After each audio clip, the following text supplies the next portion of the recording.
The book took nearly 10 years to finish. But essentially, I wrote a lot of short pieces in one period. It took about a year.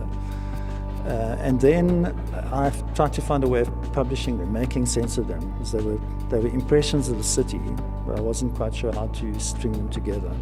On a more personal level, I was inspired by the work of a writer called Lionel Abrams, who was a Johannesburg poet who loved the city very much, wrote a lot about it, was very interested in how you belong to a place like this, which is difficult to love and difficult to belong to. And I was reading a lot of his work for particular reasons, and I became more and more interested in the themes of his work and wanted to try and pursue them in my own writing. I think on a broader level, it was the social and political moment.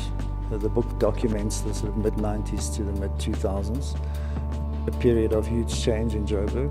And I was trying to understand that large change and found it quite bewildering and quite hard to get to grips with, until I realized that I could probably figure out what was happening around me by looking at my neighborhood, looking at the local stuff.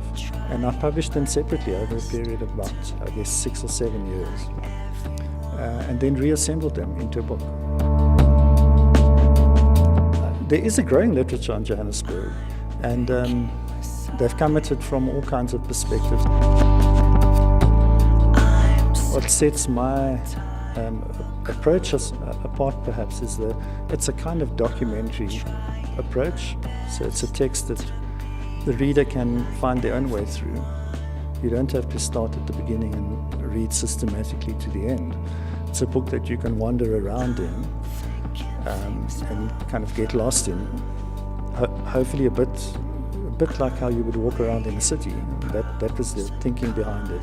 And I hope that readers take that to heart, that they approach the book playfully.